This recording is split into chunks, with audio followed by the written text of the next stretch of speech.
Qu'est-ce que tu fais? Je réfléchis aux votations. Pas facile de savoir quoi voter. Tiens, ça pourrait m'aider la pensée critique? Je crois, oui, si tu prends bien garde à la guillotine de Hume. La quoi? Prenons quelques minutes pour comprendre la guillotine de Hume.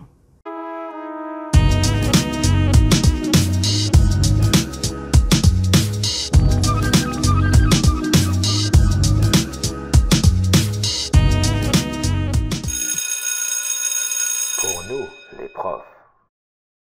La guillotine de Hume, c'est une proposition de David Hume qui dit, en simplifiant, qu'on ne peut pas déduire ce qui devrait être de ce qui est. Et tout devient clair. Attends, je vais prendre le temps d'expliquer. Et oui, tu verras, c'est un outil éclairant. L'idée, c'est que la science permet de savoir ce qui est, mais pas ce qu'on devrait faire.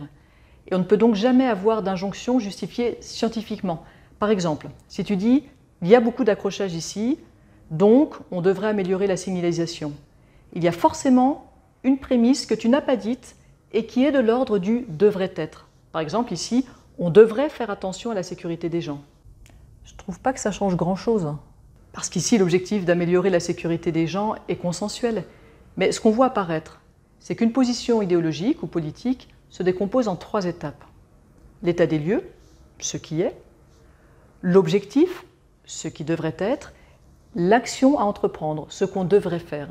La science peut nous aider à déterminer un état des lieux et elle peut nous aider à choisir les actions, mais seulement en fonction d'objectifs qui, eux, ne sont pas objectifs. Pour prendre un autre exemple simple, s'il fait 2 degrés, état des lieux, et que tu me dis que je devrais porter un manteau, action, tu passes sous silence ton objectif, mon bien-être. Je vois, la science ne dit pas qu'il faut porter un manteau, elle dit qu'il fait froid et que si je veux me sentir bien, je devrais porter un manteau. C'est ça. Et donc, c'est censé m'aider à voter. Oui, je crois. Dans les débats, on remarque souvent qu'on se dispute sur la bonne action à entreprendre. Par exemple, faut-il augmenter les impôts des entreprises? Mais en fait, c'est irrationnel de chercher à savoir si c'est ce qu'on devrait faire. On peut seulement se demander si c'est une bonne méthode étant donné les objectifs qu'on se fixe. Et quand on n'est pas d'accord sur la méthode, c'est probablement qu'on n'est pas d'accord sur les objectifs, ou le plus souvent sur l'ordre de priorité de ces objectifs. Par exemple, si je pense que la liberté d'entreprendre et de réussir est un objectif prioritaire, je vais préférer refuser l'augmentation. Si c'est l'égalité des richesses qui me paraît prioritaire, je vais être favorable à l'augmentation. Et donc on ne peut pas débattre. Au contraire, on peut discuter et même à chacun des niveaux, mais dans l'ordre. D'abord, est-ce qu'on est bien d'accord sur l'état des lieux?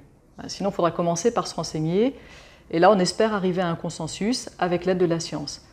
À noter que ce n'est pas toujours simple parce que notre culture, nos expériences personnelles influencent notre perception du monde. Et en plus, on n'a pas forcément accès aux mêmes informations.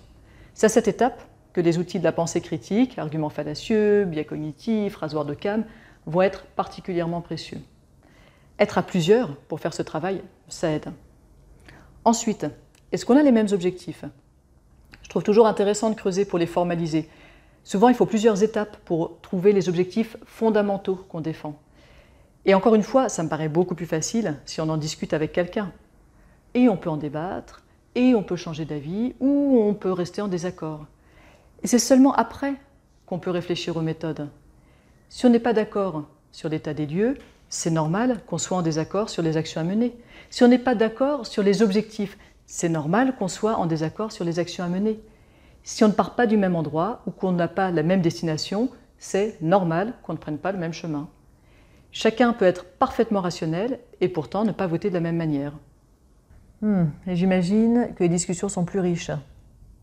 Oui, plus riches, plus utiles aussi. Elles font progresser les 2 parties. Et on est peut-être plus indulgent avec ceux qui ne pensent pas comme nous si on comprend d'où vient le désaccord. En tout cas, c'est un outil qui a profondément changé ma manière d'appréhender les débats. Tu essaieras? Oui,